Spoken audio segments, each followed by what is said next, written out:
Hello friends. So welcome to this particular topic on analysis of variance using Microsoft Excel. I have already prepared one a video on analysis of variance where I mostly used PPTs to explain analysis of variance without showing you the calculations.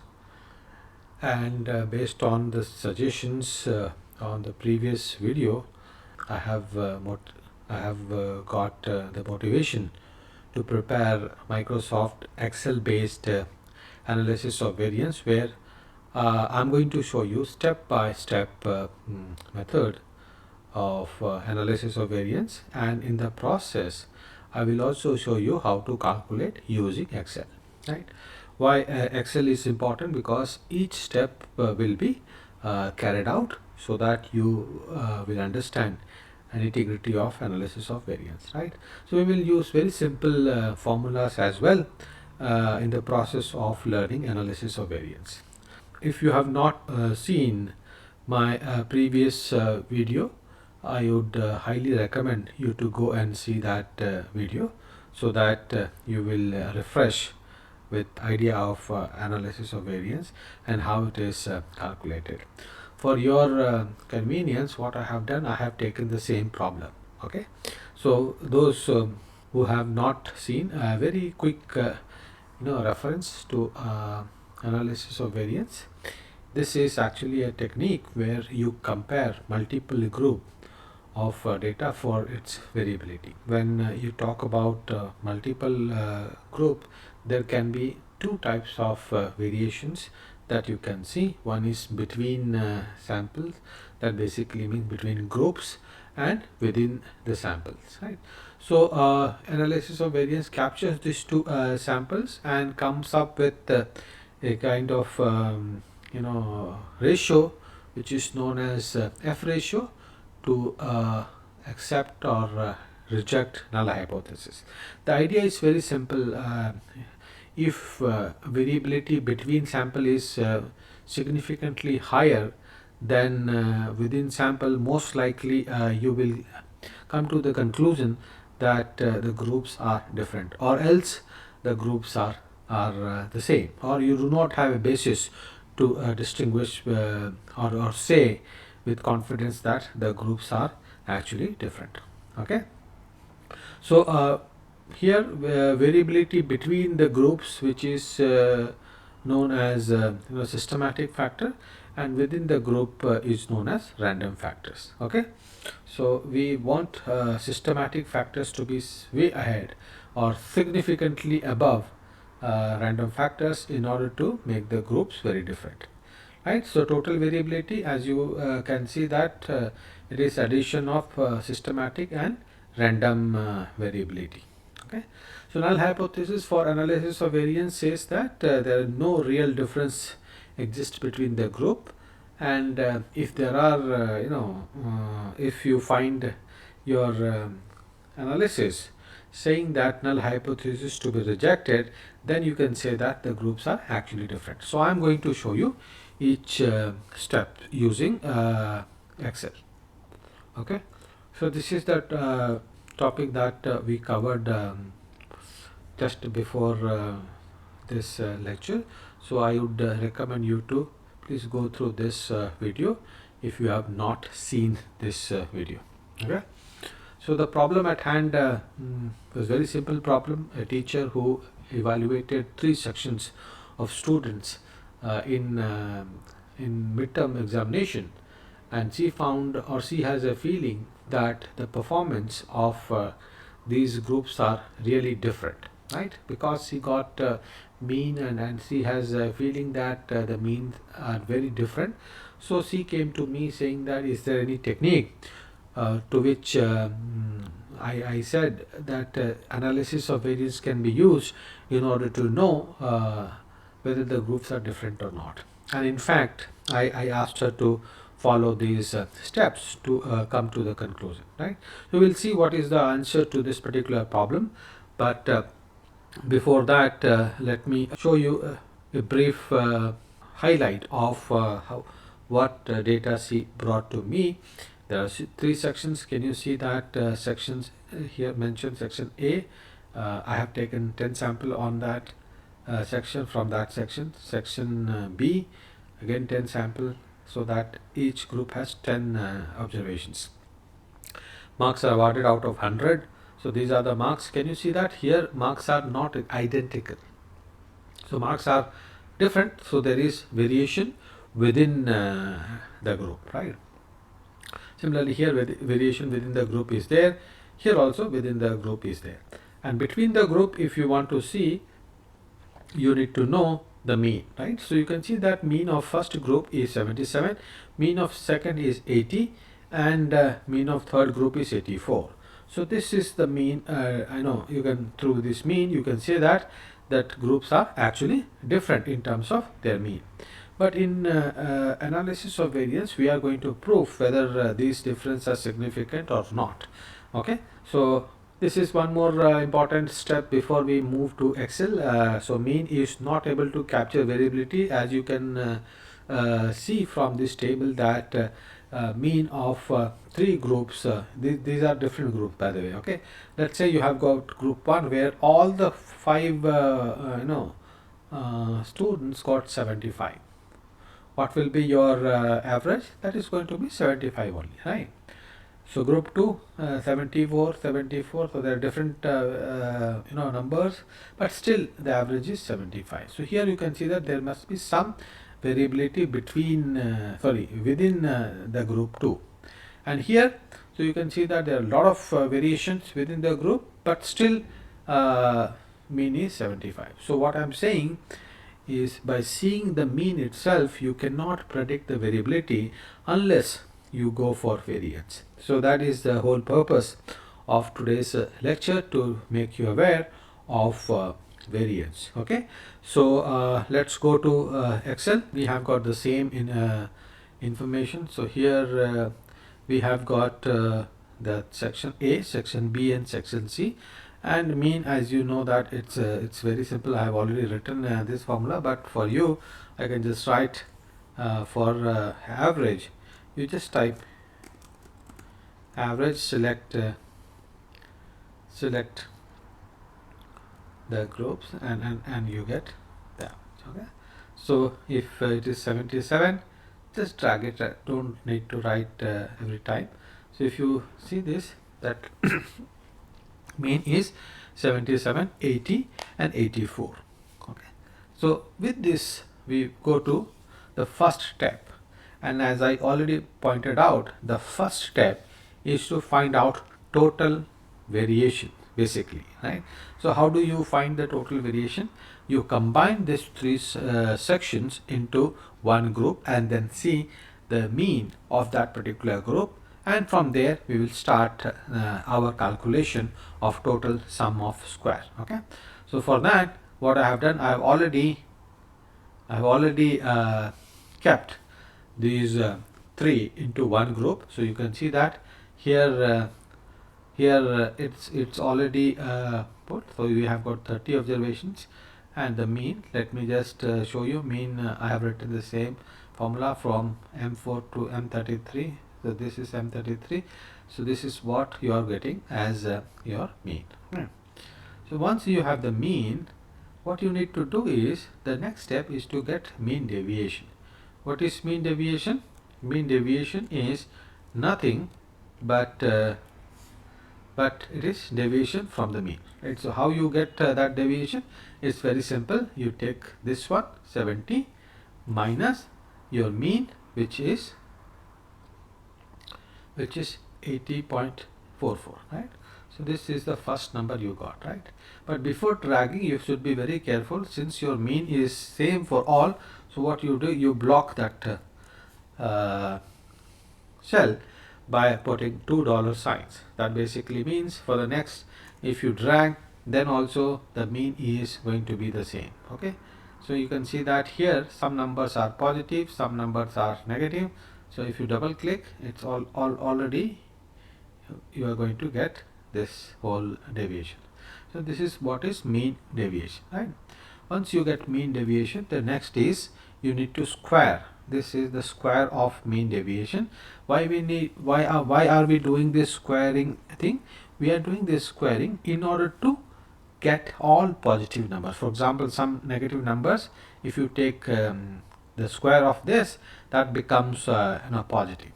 So we will take that very simply by just multiplying it 2 times. So it is going to be something like this. Okay, now what you are going to get, you are going to get all positive numbers, number 1, and at the end what you are going to do, you are going to add this, right? How do you add? Very simple. You write sum, and then you drag to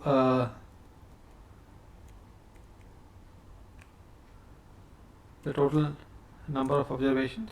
So you get 158.86. That is your total sum of square. Okay, so total sum of square you already got. Okay, so this is what is your total sum of square.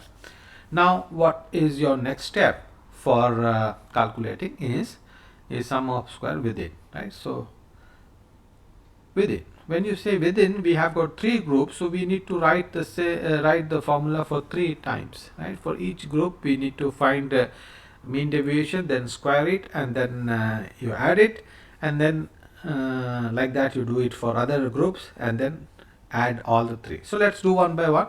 So here let me do it once again for you so that it becomes very easy for you. So we have got this section A here. This section A has got mean. So here the same formula is written, average, and you got 77 as your mean. So now what you need to find is mean deviation. So how do you do? First you write is equal to 70 minus this cell, which is this one, then enter it. Okay, so now you need to fix this one, T14, because that mean should not change as you drag. So what I have done is I have put $2 signs. That is one indication. That is how you make it fixed. Okay, so you drag it. Can you just see that here? Just for the sake of it is again 14. Okay, so here also it's 40, right? That is because of the dollar sign to fix it. So now you need to square it. So how do you square it? It's again the same. You multiply 2 times, and this is how you are getting this number 507 as your sum for group 1, right? So group 2 is basically section B. First find out your mean and then the mean deviation, and you drag it, and then you come to the square part. So here we are getting this as your mean square of mean deviation. So sum of square of mean deviation, you are getting 563.13. Similarly, the third group also you are getting 278.05. I'm not doing it once again. I'm sure by this time you are clear about what I did in order to get mean, right? So what here I'm doing is this is sum of square within the one which we calculated. Here we need to add this 3 sum of square. So how do you add? So here you can see that, or let me do it for you. How do you add? Add is nothing but or simply you can just add this one plus, you can put this one plus this one. So this is 138.48. So once you have sum of square within as 138, you remember the formula that we studied, TSS is equal to SSB plus this formula plus SSW. So now the next step is to find the sum of square of mean difference between the group, which is the most crucial one, because if this number is significantly big, then most likely your null hypothesis will be rejected. So we have to see this. Okay, so now there are 2 ways of doing it. One, the easiest way is to use this formula, which is this one. Okay, this formula. So what TSS we have already calculated. SSW we have already calculated. Only thing is now you have to take this SSW to the side to get this answer, which is 240.08, right? So it is nothing but you have got TSS value, which you remember this value 158.88, and then you have got SSW, so you just find out it is 240. This is one way of getting it, right? But if you want to know exactly the steps or formula for getting this, what you need to do is you need to follow this one. And what is this one? You have got three groups, and group means are mentioned here, and combined mean is also mentioned. What is combined mean? Combined mean is by taking all the three groups in one as one group, like what we did here. All the three groups combined here, and then we took the mean, right? So this is what is 80 point. This is where we got 80.44, right? So now if you have got this, then it is easy to get you mean difference, right? So this is the mean minus this is the combined mean. So here the formula is, I can just let me just delete this one first for you, so that you write a fresh formula. 76.96 minus this is 80, and that is what is this number. And if you fix it by this one, it's easy for you to get these numbers. Then what you need to do is you need to square it. So this multiplied by, again one more time you take it, and this is how you are going to get the same number. Okay, now here you got 24.01, and now what is the next step? Next step is to multiply with the number of observations in each group, and we all have seen that in each group you have got 10 observations. So n is equal to 10, so you just multiply. Since we have taken n is equal to 10, so automatically you multiply this with this, and you get 240.08, and here also we got 240.08. So both the ways you can use, and for the sake of understanding, you use this calculation based on 1. But if you are saving time, or you just want to do it quickly, probably you can use this, since we know the value of TSS and SSW. Okay, so now we are very clear about TSS, SSW, and SSB. So all values are now in our custody, right? So now what is the next step? So next step is basically to get into F. Okay, so let's go back to that. Okay, so now the next step is calculating F ratio. So you all know that F ratio is calculated in two steps, as I mentioned already in my previous video. So the first step is about the between group, right? So I'm basically talking about this part. Okay, so this part, you can see that it is SSB value divided by its degree of freedom.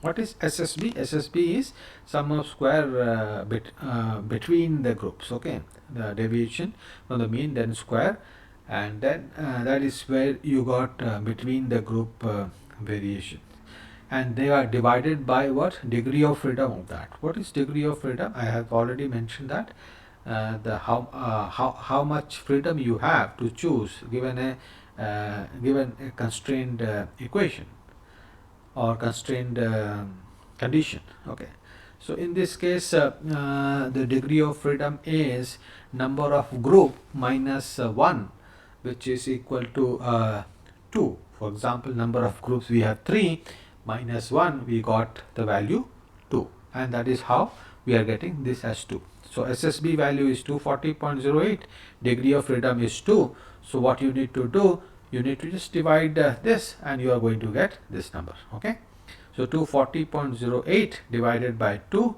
which is giving you 120.04. Okay, this is the first part of it.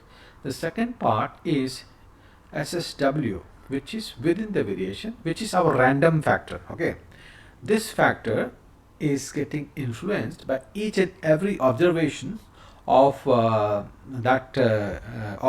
three groups, and hence number of observation is how many number of observations you can see is 30. Now how many groups are there? There are three groups. So that is how we are getting degree of freedom as 30 minus 3, 27. So this 27 is divided with this SSW. So SSW value is 1348.78 divided by 27. So you are getting a value of 49.95. So once you get 49.15, your F calculated is nothing but step 1 divided by step 2. Step 1 divided by step 2. So that we are doing in the next, that we have calculated in the next step, where you can just take the ratio of these two, 120 divided by 40. So you are going to get the value, or you want me to show you. So this is 120 divided by this value. So you are getting 2.40. So 2.40 is your calculated F ratio for these three groups. Okay. So now very interesting question is, how do we know using this F ratio whether it is significant or it is not significant, whether it is rejecting the null hypothesis or it is not able to reject the null hypothesis? This is very interesting calculation, the very interesting part of this whole exercise, right? In order to know this, what you need to know is the F table for this degree of freedom that you are checking. Okay, so now generally what normally you do, you go back to F table to find out what is the critical value for this degree of freedom that you have analyzed. So what degree of freedom we are talking about?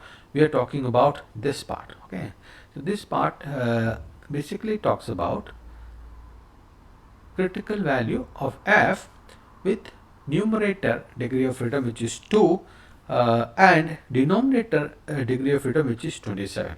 So you need to go to the F table and find out numerator's degree of freedom and then denominator's degree of freedom, and come to 2 and 27 position. Looks complicated? No, it's not very complicated, right? So now you can just see this. This is where I have developed my own F table using a probability which is this one. Okay, so now you have to go to degree of freedom of numerator, which is numerator's degree of freedom. Go to 2 and come down till you reach 27, or you can do like this. This is the second 2 degree of freedom, and now the next one is you go to 27. This is denominator, so here you come to this 27. So if you come to this 27, most likely you are going to get this. And where this both meeting? They are both meeting at this point, which is equal to 5 point this value. Okay, so this is one way of finding out. Or if you are not interested in getting into F table and all, I have got a very simple solution for you, and that is like this. Okay, so I'll just write a formula and you can just see. Let me first delete this value. Okay, so formula is to get this critical value is F dot. The moment you write dot, automatically it takes. So you have to pick this one, F dot inv right tail. Okay, so this is how you take. So it automatically gives you this. So probability, I told you probability is 0.01. And what is the degree of freedom? 1. Degree of freedom 1 is the numerator's degree of freedom, which is 2. And what is second degree of freedom is of denominator, which is 27. And you close the bracket and put it, you are getting 5.49, the same number that you got in the table, which is 5.49. Okay, so if you are finding it easy, use this one. Okay. So now you have F critical value, which is 5.49. So now what is your hypothesis? Your hypothesis, null hypothesis, is this one, right? So null hypothesis basically says that groups are same. Now how do you check whether this null hypothesis is accepted or rejected? You need to compare these numbers, this 2.40 and 5.4 number, right? So now if F calculated, I'm talking about this number, if this number is greater than this number, critical value, then the null hypothesis is rejected. Or if it is not, like in our case, then null hypothesis is not rejected. Okay, so if you remember in the previous class, I talked about F distribution, where I talked about two color ranges. One is blue, the other one is red. So here 2.40 is in the blue range, and hence it is not having that kind of power to reject the null hypothesis, because it is less than the critical value, which is 5.49. And hence, what is your conclusion? Your conclusion, I have written a very simple conclusion here: this null hypothesis is accepted. Here also you can see that I have written a very small formula using if command to give you automatically the answer for this F ratio. So if you want to check whether this formula works or not, let me put a number here which is more than 5.49. You can see that null hypothesis is rejected if I put a value like this. But since I cannot put the value like this, it's just using this step 1 and step 2. So it is 2.40. So you can see that your conclusion, the null hypothesis, is accepted. What is the meaning of that? That basically means that all the groups are same, T or the student are exactly the same. Okay, so there is no basis for you to say that these groups are different. So these groups are basically the same. So this is how you evaluate groups and come to the conclusion. And what is our conclusion? Our conclusion is these groups are same, and it is proved through our F statistics. And that's it. Hope you enjoyed. Bye bye.